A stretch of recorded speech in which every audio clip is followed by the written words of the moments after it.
Hey guys, and welcome back to another episode of your Brains Coach podcast. My name is Angela Shurina.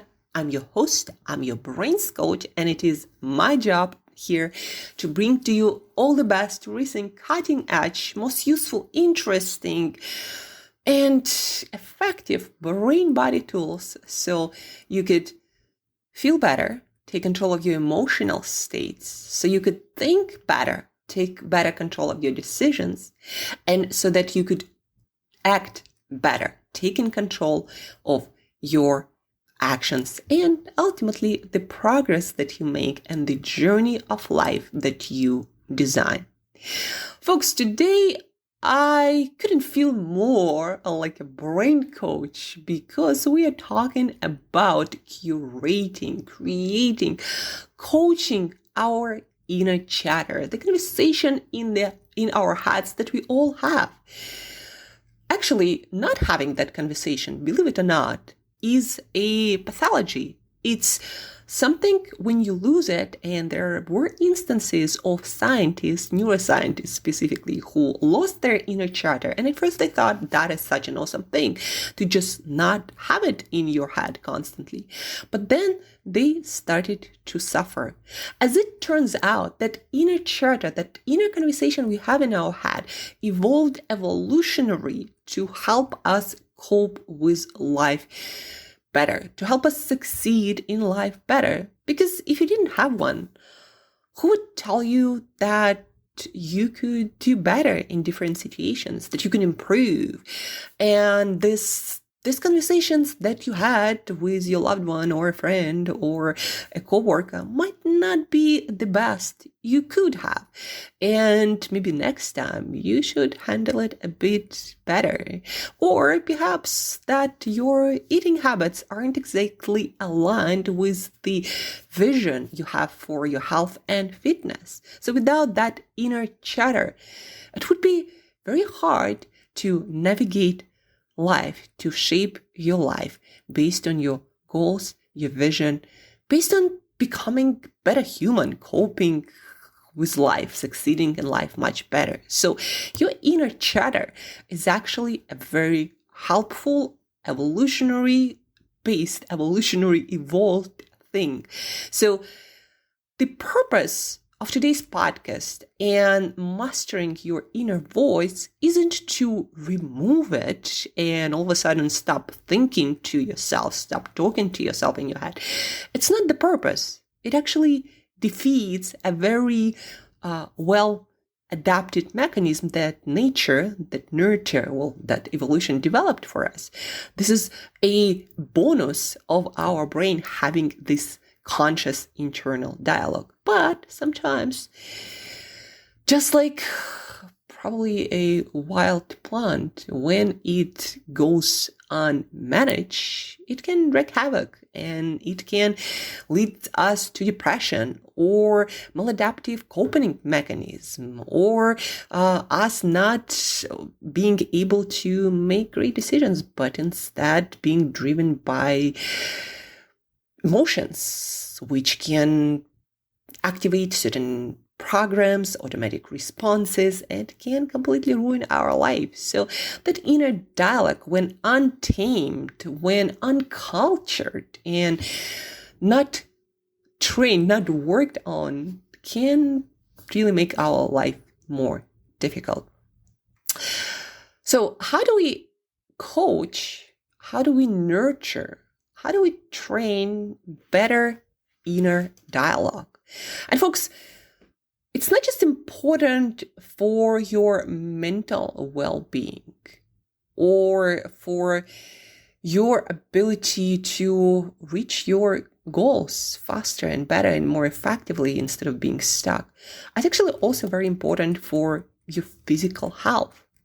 Like, did you know, for example, that we have two different physiological responses to stress? And which one is activated depends on the story you tell yourself. Will stress kill you or uplift you? make you better? Well, that depends on the stories you tell yourself, believe it or not. So there are two responses to stress, for example, a challenge response and a threat response, which basically are defined by challenge response is when you feel you can handle the situation and your body and brain lean in and empower you to tackle the challenge and then to strengthen you afterwards during recovery. Or threat response, when your body and brain is basically preparing to do their best to not die, restricting blood flow to the brain, to internal organs, kind of bringing it all in. So if you're hurt, you don't bleed to death. That kind of stress repeated makes your brain smaller, make your cardiovascular system worse, and increases inflammation and makes your digestion and gut health worse, like all kinds of stuff when threat response is repeated and it becomes a chronic stress, especially. Challenge response, quoting.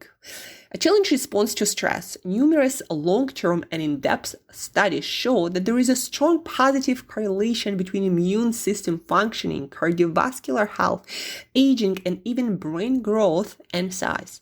For example, the Framingham Heart Study, one of the longest-running epidemiological studies ever conducted in the US, has shown that people who exhibit challenge responses to stress have a greater brain volume across their lifespans. Their brain shrink less as they age. This is from a book by Ben Ramalingam, Upshift, Turning Pressure into Performance and Crisis into Creativity. We can tell ourselves that today's struggles will lead to tomorrow's successes. We can look at ourselves, our business, career, financial challenge, and we can tell ourselves a story about how this experience is helping us to grow into the future we desire. We can tell ourselves a story how a strain today means thriving tomorrow and how we choose to go through this experience, choose that we are in control. We can tell ourselves a story about how cutting our calories, eating less than we need, and enduring hard physical effort actually contributes to our wellness down the road versus panicking about starvation and dying or being raised by a lion. These stories trigger what's known a challenge response to stress, which, as we know by now, has incredible health benefits. Did you know this, folks? Compare this to a threat response, where your heart races, blood vessels constrict, less blood flow to your organs, to your brain, which is never a good thing.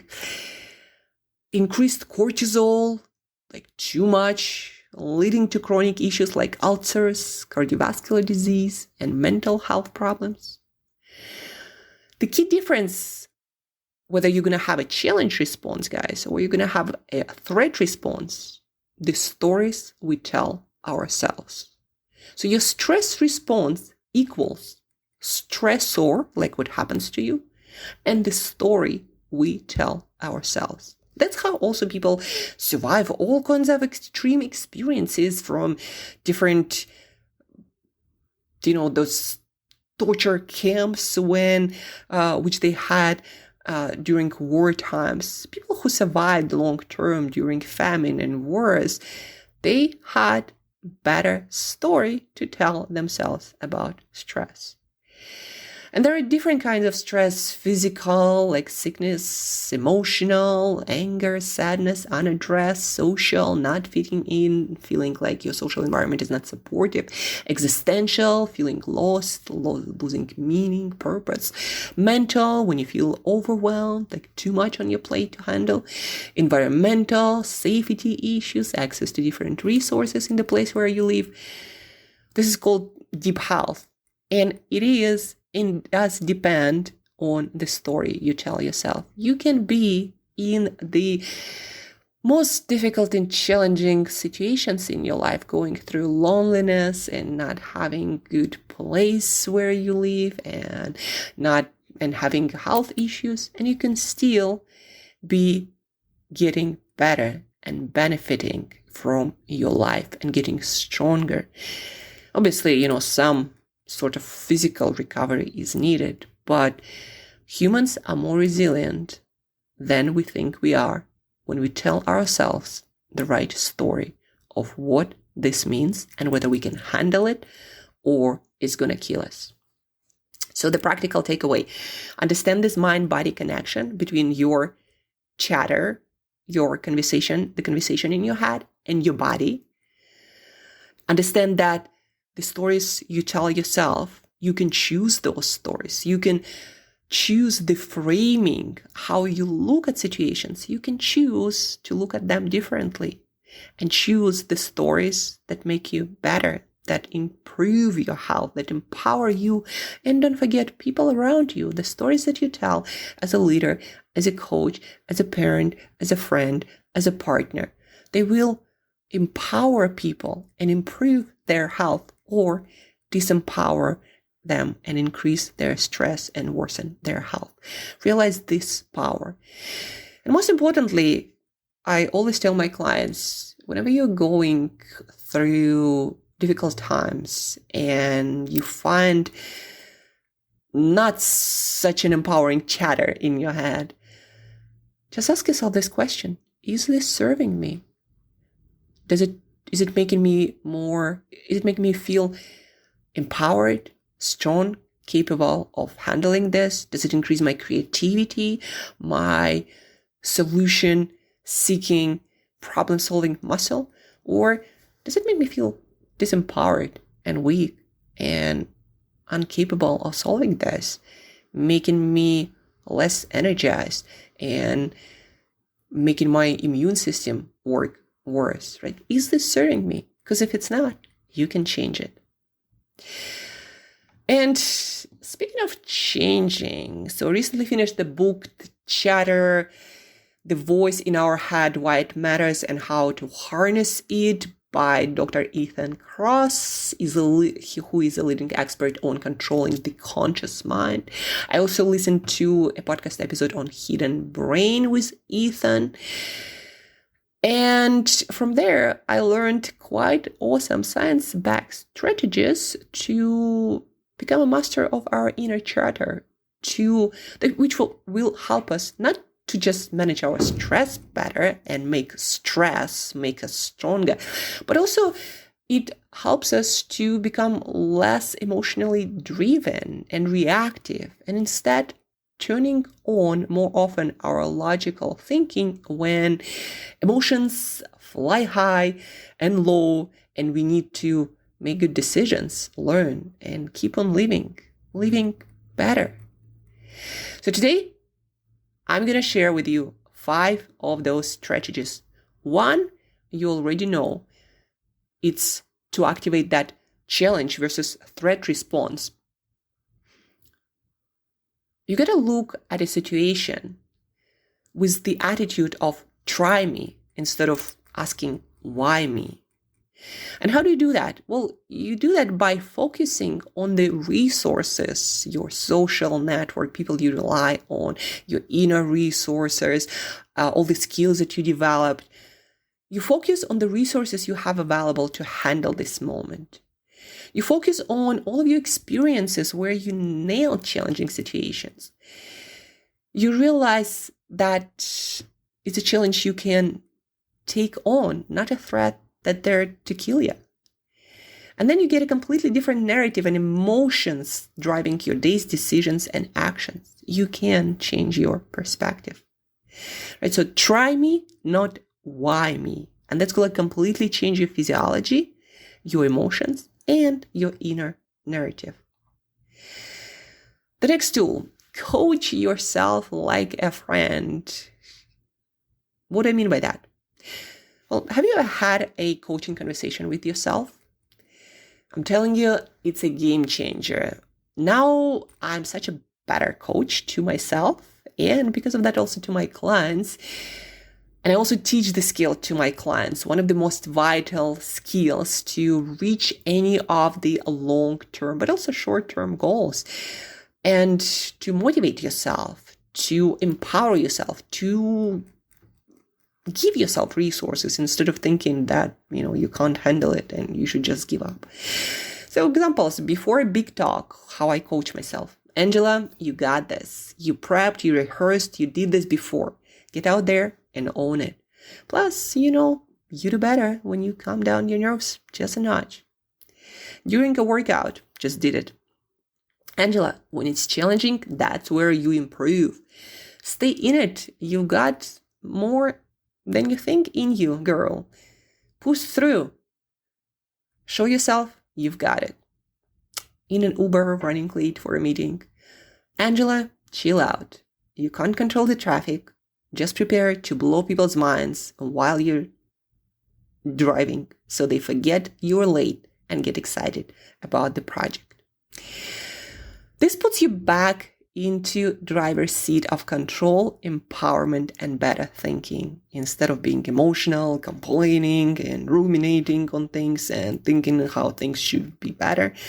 Things as they are. So it's in your own interest to pay attention to what is and improve the odds of the future, right? So coach yourself like a friend. The next one, fly on the wall perspective.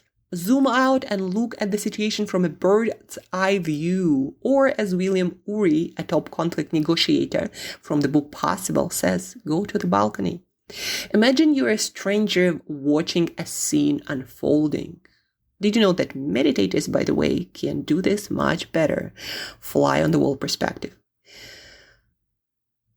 Imagine like you're a stranger watching a scene unfolding. What advice would you give?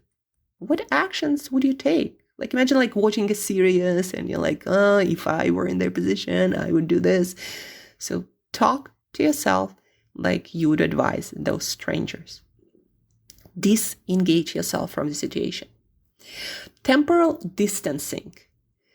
What if you could travel into the future? Did you know that your human brain can do this for you? Ask your future self from a perspective, even a week, a month, a year ahead, 5 years. Will this matter? Is it worth getting this emotional over? Is it worth losing your mind over this? Or is it just another speck on the beach of the universe? Speck of sand. So look at this from the future perspective. Again, meditation will help you to develop this skill. Try me, not why me. We talked about that. And then routines and rituals to the rescue. Automatic programs and responses our brain develops aren't all that bad. Quoting, lean on routines and rituals to provide stability during periods of disorder. Routines offer a sense of practicality, predictability, and stability when everything around you is changing. They also help you to activate yourself by automating decisions, so you need not rely as much on willpower and motivation, both of which tend to be in short supply during significant difficulties. Brett Stulberg, Master of Change, How to Excel When Everything is Changing, including you. And folks, I've been a global traveler for 15 years. And know how I kept my cool no matter where, no matter what. And believe me, there were some unstable times and crazy people wanting to hurt you. I kept on walking. Morning, night, I kept on walking. I have this ritual where I go for a walk in the morning and in the evening. I kept on walking. Morning, night, go to sleep, repeat, have regular meals. You wouldn't believe how much balance and stability it gives you, especially if you're an entrepreneur with a lot of things all over the place, with a lot of hats to wear, a lot of balls to juggle. Create stability in the environment of total chaos. It's in your ability. Routines, rituals, habits. That's a huge part, by the way, of my coaching practice as well. That's what my clients pay me for. Like, Angela, help me create a routine that gives me this sense of order, stability among all the chaos. So I feel like I'm in control, like my mind is ordered, like I'm thinking logically and handling things instead of emotionally reacting to everything and just running late and trying to keep up, barely keeping my head above water, right? Order amidst chaos. That's what routine can give you. Routine is the ground you are rooted in when the winds of life want to blow you away. I was especially proud of this sentence this morning. Routine is the ground you are rooted in when the winds of life want to blow you away. Get one before you need one. Yeah, routines are programs you develop before you need them. So here you go, guys. A whole library, 5 tools that you can use to control your inner chatter, to master your inner chatter. So it helps you to progress in life, business, relationships, health, versus holding you back. Let's review them. Coach yourself as a friend. Imagine you are your coach, and amidst difficult situations, tell yourself the words that you'd love to hear from the best coach on the entire planet. Fly on the wall perspective and also temporal distancing meditation helps with developing those skills, guys. Fly on the wall perspective. What if you could zoom out and look at the scene, at the situation unfolding in front of you like it's a movie? What would you advise those heroes, those characters? What would we advise them to do, to think, to say? Right? Fly on the wall perspective. Temporal distancing. Zoom out again. Travel into the future. Will this matter? Will this matter? Is it worth it? Losing your mind, losing your relationships, losing your health because you're so stressed out? Will it matter? Even a week from now. Try me, not why me. Realize that this is a challenge you can take on, not a threat that's going to kill you.